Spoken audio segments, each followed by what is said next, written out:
So Joaquin, now we're talking about the game, and do you think there's a predictable way on how to make decisions and come to conclusions? Yeah, absolutely. And that relates a bit to the friction that we were talking about just before. There's several ways to remove, to streamline, and to lubricate those things that cause friction, right? And one way to actually lubricate is to follow a very standard process that helps us and have conversations that can somehow fall into the place that we want them to, right? The game does harness that, and it does it through these three icons. The first one is plane taking off. The second one is while you are cruising, and then the landing of that plane, right?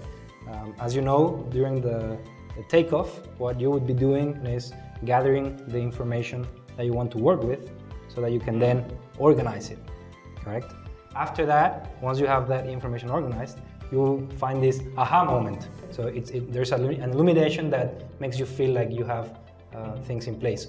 But you really have to adjust after that, then finalize on that decision, because not always that aha feeling is the final or the right decision. Yeah, because I guess then it comes to allowing the right amount of time between each of the three steps.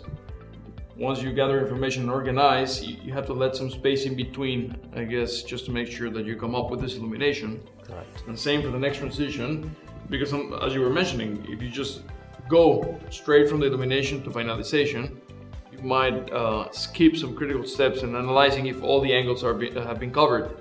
So you can actually get to not optimal conclusion if you just rush, right? That's for sure. You need to pause. This is a sort of a protocol, but not only pause in between each of these stages, but also at the beginning. Calm down and make sure that you are going into this process in the right set of mind. We're talking about soccer, and yeah, absolutely. At the beginning, you play the national anthem, both teams, and then at the end, you shake hands. So and you always have a halftime. Right? You always have a halftime for sure. So yeah, good, makes sense. It works.